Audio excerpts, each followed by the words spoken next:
మన దేశంలో దాదాపు ప్రతి ఇంట్లో వంట గ్యాస్ సిలిండర్ అనేది నిత్యావసర వస్తువుగా మారిపోయింది. ఉదయం అల్పాహారం తయారీ నుంచి రాత్రి భోజనం వరకు వంటగదిలో జరిగే ప్రతి పనిలో ఎల్పీజీ సిలిండర్ కీలక పాత్ర పోషిస్తోంది. అయితే గత కొన్నేళ్లుగా గ్యాస్ సిలిండర్ల ధరలు నిరంతరం పెరుగుతుండటంతో సామాన్య మధ్యతరగతి కుటుంబాలపై ఆర్థిక భారం గణనీయంగా పెరిగింది. ప్రతి నెల ఇంటి ఖర్చుల్లో గ్యాస్ వ్యయం కూడా ఒక పెద్ద అంశంగా మారింది. ఈ నేపథ్యంలో తక్కువ ఖర్చుతో పర్యావరణానికి మేలు చేసే ప్రత్యామ్నాయ ఇంధనాల కోసం అన్వేషణ జరుగుతోంది. అలాంటి సమయంలో కేంద్ర రహదారులు రవాణా శాఖ మంత్రి నితిన్ గడ్కరీ ప్రస్తావించిన ఇథనాల్ ఆధారిత స్టవ్ సాంకేతికత దేశవ్యాప్తంగా ఆసక్తిని రేకెత్తిస్తోంది. గ్యాస్ సిలిండర్లకు ప్రత్యామ్నాయంగా ఇథనాల్ ఆధారిత స్టవ్లు భవిష్యత్తులో ఉపయోగపడవచ్చని నితిన్ గడ్కరీ పేర్కొనడం ఇప్పుడు చర్చనీయాంశంగా మారింది. నాగ్పూర్లో జరిగిన ఒక కార్యక్రమంలో మాట్లాడిన ఆయన భారతీయ సాంకేతికతతో అభివృద్ధి చేసిన ఈ కొత్త విధానం వంట ఖర్చులను గణనీయంగా తగ్గించగలదని వివరించారు. ప్రస్తుతం హోటళ్లు, రెస్టారెంట్లు, వ్యాపార సంస్థలు వినియోగించే కమర్షియల్ గ్యాస్ సిలిండర్లతో పోలిస్తే ఈ విధానం మరింత చౌకగా ఉండే అవకాశం ఉందని తెలిపారు. నితిన్ గడ్కరీ వివరాల ప్రకారం ఈ స్టవ్ నీరు అలాగే ఇథనాల్ మిశ్రమంతో పనిచేస్తుంది. సాధారణంగా ఇథనాల్ అనేది ఒక జీవ ఇంధనం. దీన్ని ప్రధానంగా చెరుకు, మొక్కజొన్న, వ్యవసాయ వ్యర్థాల వంటి సహజ వనరుల నుంచి తయారు చేస్తారు. ఈ ఇంధనాన్ని నీటితో నిర్దిష్ట నిష్పత్తిలో కలిపి వినియోగించడం ద్వారా వంటకు అవసరమైన వేడిని ఉత్పత్తి చేయవచ్చని తెలిపారు. ప్రస్తుతం ఉపయోగిస్తున్న ఎల్పీజీ, కిరోసిన్ వంటి సంప్రదాయ ఇంధనాలతో పోలిస్తే ఇది తక్కువ ఖర్చుతో కూడుకున్నదిగా ఉండడమే కాకుండా పర్యావరణానికి కూడా మేలు చేస్తుందని అభిప్రాయపడ్డారు. ఈ సాంకేతికత వెనుక ఉన్న ప్రధాన ఉద్దేశం దేశీయ ఇంధన వినియోగాన్ని పెంచడం. ప్రస్తుతం భారతదేశం పెద్ద మొత్తంలో ముడి చమురు, వంట గ్యాస్ను విదేశాల నుంచి దిగుమతి చేసుకుంటోంది. దీనివల్ల ప్రతి ఏడాది లక్షల కోట్ల రూపాయల విదేశీ మారక ద్రవ్యం ఖర్చవుతోంది.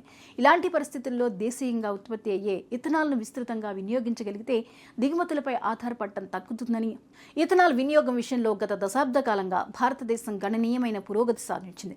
2014లో పెట్రోల్ ఇథనాల్ మిశ్రమం కేవలం 1.5% మాత్రమే ఉండేది. కేంద్ర ప్రభుత్వం తీసుకున్న ప్రత్యేక చర్యలు, బయో ఇంధన విధానాలు, చెరకు రైతులకు అందించిన ప్రోత్సాహకాల ఫలితంగా ఈ మిశ్రమం క్రమంగా పెరిగింది.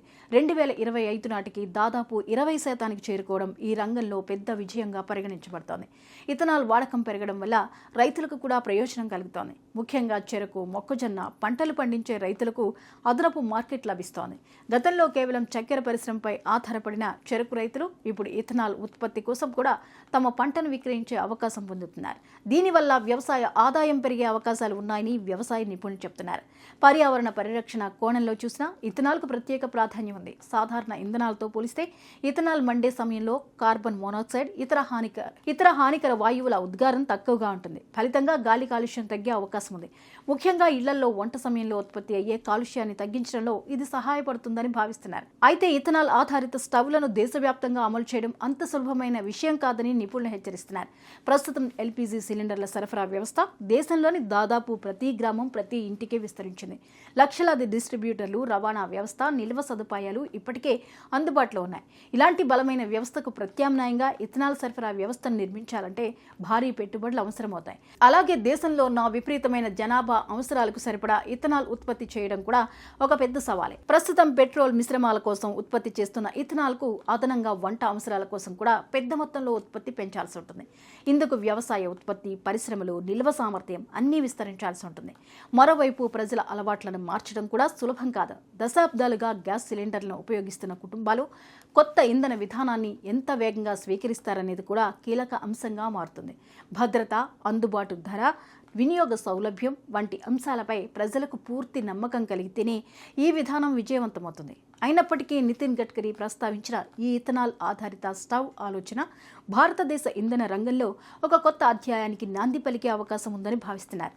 ప్రస్తుతం ప్రభుత్వం గ్రీన్ హైడ్రోజన్, ఎలక్ట్రిక్ వాహనాలు, బయోగ్యాస్, బయో ఇంధనాలపై ప్రత్యేక దృష్టి సారిస్తోంది.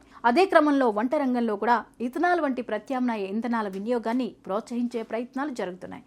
మొత్తంగా చూస్తే పెరుగుతున్న గ్యాస్ ధరలతో ఇబ్బంది పడుతున్న కోట్లాది కుటుంబాలకు ఇథనాల్ ఆధారిత స్టవ్లు ఒక ఆశాకిరణంగా కనిపిస్తున్నాయి. అయితే ఈ సాంకేతికత ప్రయోగాత్మక దశను దాటి పెద్ద ఎత్తున ప్రజల జీవితాల్లోకి రావాలంటే ఇంకా అనేక సవాళ్లను అధిగమించాల్సి ఉంటుంది. వాస్తవ పరిస్థితుల్లో ఇది ఎంతవరకు విజయవంతమవుతుంది, ఎల్పీజీకి నిజమైన ప్రత్యామ్నాయంగా నిలుస్తుందా లేదా అనేది రాబోయే రోజుల్లో తేలనుంది. కానీ దేశీయ ఇంధన స్వావలంబన దిశగా ఇది ఒక ఆసక్తికరమైన అడుగు అనడంలో మాత్రం ఎలాంటి సందేహం లేదు.